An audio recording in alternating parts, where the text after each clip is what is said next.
अस्सलाम वालेकुम दोस्तों, हिस्टोरिकल वर्ल्ड की एक और तारीखी वीडियो में आप सबको खुश आमदीद कहता हूँ। दोस्तों, हमारी ये दुनिया हमेशा से ही पुरस्कार वाक़यात का मस्कन रही है। इनमें से कई वाक़यात हुक्म खुदाबंदी से इस खुरार्ज़ ने हम पर अयां किए हैं, लेकिन अभी भी ऐसे बेशुमार वाक़यात हैं जिन्हें आज तक कुदरत ने हमसे पोशीदा रखा है। इंसानी तारीख का एक ऐसा ही पुरस्कार तरीन वाक़या हमारी आज की वीडियो का हिस्सा है, जिसका मुअम्मा आज तक हल नहीं हो सका। दोस्तों, इंसानी तारीख के इस पुरस्कार तरीन वाक़ये को अब 113 साल हो गए हैं, मगर अब भी साइंसदानों को ये मालूम नहीं हो सका कि आखिर उस दिन हुआ क्या था और ये वाक़या कैसे पेश आया। ये 30 जून 1908 की बात है, जब साइबेरिया के इलाके इवनकी के रिहायशियों ने आसमान पर नीले रंग की रोशनी की हरकत को रिपोर्ट किया था, जो उनके बकौल सूरज जितनी तेज थी। रोशनी की रिपोर्ट के 10 मिनट बाद ऐसी गरजदार आवाज सुनाई दी जैसे भारी तोपखाने से गोलाबारी की जा रही हो। यह आवाज मशरिक से शुमाल की जानिब सफर कर रही थी, जबकि उसके बाद एक शाकवीव ने पूरे कस्बे को झंझोड़ कर रख दिया और घरों की खिड़कियां टूट गईं। धमाके की आवाज, जिसकी लहरें यूरेशिया बल्कि बर्तानिया तक जिलजिला पैमा मराकज ने रिकॉर्ड की, मगर इवन की और आसपास के कस्बों के रिहायशियों ने किसी किस्म के हकीकी धमाके को नहीं देखा। इस धमाके के बाद कई दिन तक एशिया और यूरोप के ऊपर आसमान में जगमगाहट को देखा गया, जो बुलंदी पर बर्फानी ज़रात बनने का नतीजा थी, जबकि मुख्तलिफ ममालिक में माहौलियाती दबाव में तब्दीलियां देखी गयी। अगरचे धमाका तो किसी ने नहीं देखा, मगर उसके मकाम को जरूर दरियाफ्त कर लिया गया, जो मशरकी साइबेरिया में वाक़या था। वहाँ मौजूद 800 स्क्वायर मील रकबे पर फैला 8 करोड़ दरख्तों का जंगल मुकम्मल तौर पर गायब हो गया था और इसकी कोई वजह भी समझ नहीं आ सकी। साइंसदानों का इब्तिदा में मानना था कि ये धमाके के असर का नतीजा है, मगर जंगल का वो हिस्सा बिल्कुल सपाट हो गया था, जिसको देखते हुए अंदाजा होता था कि धमाके की ताकत 10 से 15 टन थी।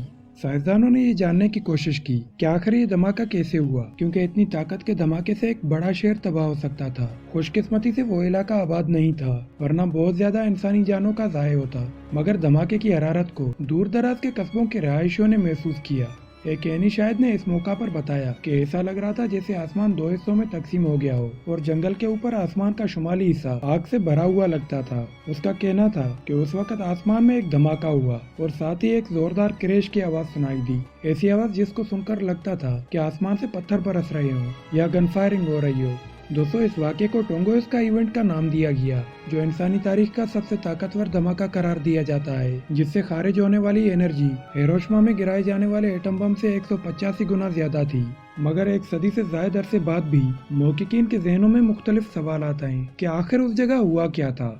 कुछ साइंसदानों का मानना है कि एक सैयारचा इस धमाके की वजह था, मगर इतने बड़े खिलाई जिस्म के शवाहिद अब तक दरियाफ्त नहीं हो सके। कुछ हल्कों के ख्याल में ये आतिशफिशा फटने या कानकुनी का कोई हादसा था, मगर उसके भी शवाहिद नहीं मिल सके।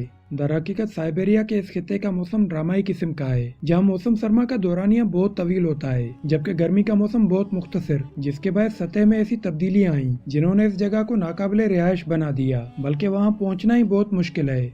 नाजरीन, जब धमाका हुआ तो किसी को भी तहकीकात के लिए वहां जाने नहीं दिया गया, क्योंकि रूसी हुकाम को मुख्तलिफ खदशात थे। फिर 1927 में रूस की एक तहकीकाती टीम ने आखिरकार उस जगह का दौरा किया और दरियाफ्त किया कि धमाके के लगभग 20 साल बाद भी वहां होने वाला नुकसान वैसे का वैसा ही था। इस टीम ने ख्याल जाहिर किया कि एक खिलाई जिस्म फिजा में फटा जिससे ये नुकसान हुआ, मगर वहाँ ऐसे कोई शवाहिद नहीं मिल सके, जिस पर टीम ने वजाहत की कि वहाँ का दलदली खिता इतना ज्यादा नरम था कि उसे किसी किस्म का नुकसान नहीं हुआ, जबकि तमाम तर मलबा उसके अंदर दफन हो गया। लेकिन दलदली हिस्से की गहराई में छानबीन के बाद भी कुछ भी दरियाफ्त नहीं हो सका और कुछ दहाइयों बाद रूसी साइंसदानों ने कहा कि यह कोई शुआब साकिब नहीं बल्कि दुमदार सितारा था, जिनका ज्यादातर हिस्सा चट्टानी नहीं बल्कि बर्फ पर मबनी होता है, और ये बर्फ जमीन के माहौल पर होने वाली तबाही के बाद बुखारात बनकर उड़ गई। मगर उनका ये ख्याल भी दुरुस्त साबित नहीं हो सका। उसके बाद अजीब ख्यालात सामने आए, जैसे किसी खिलाई मखलूक का स्पेसक्राफ्ट इस मकाम पर गिरकर तबाह हुआ। 1958 में मुहक्किकीन ने इस मकाम से सिलिकेट और मकनातीसी पत्थर के छोटे ज़रात को दरियाफ्त किया और मजीद तहकीक से साबित हुआ कि वहाँ की सतह में निकल की मिकदार ज्यादा है, जो शुआब साकिब का एक जाना माना अंसर है। मगर ये बहस यहीं पर थम ना सकी और 1973 में एक तहकीक में अंदिया दिया गया कि एक ब्लैक होल का जमीन से टकराव और इस धमाके का नतीजा हुआ। मगर एक और तहकीकाती टीम ने इस ख्याल की तरदीद कर दी, क्योंकि ब्लैक होल का जमीन से टकराव तबाहकुन हो सकता था। उसके बाद 2014 में यूक्रेन के माहिरीन की टीम ने धमाके के मकाम से 1978 में इकट्ठे किए जाने वाले चट्टानी नमूनों का तज्जिया किया और उन्होंने 1908 की एक तह को दरियाफ्त किया, जिसमें माहिरीन ने कार्बन मिनरल लांसडेलाइट के आसार दरियाफ्त किए, जो उस वक्त तश्कील पाता है जब कोई शुआब साकिब जमीन से टकराता है। मगर यह भी वाज़ेह नतीजा नहीं था।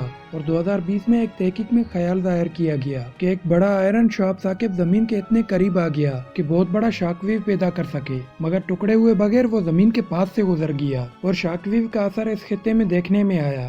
دوستو، یہ واقعہ اب تک انسانی تاریخ کے چند پراسرار ترین واقعات میں سے ایک ہے جس پر اب تک تحقیقی کام جاری ہے، لیکن ابھی تک کوئی جامع تحقیق سامنے نہیں آ سکی جس پر سارے ماہرین متفق ہو سکیں، اور آنے والے برسوں میں اس حوالے سے مزید خیالات سامنے آتے رہیں گے۔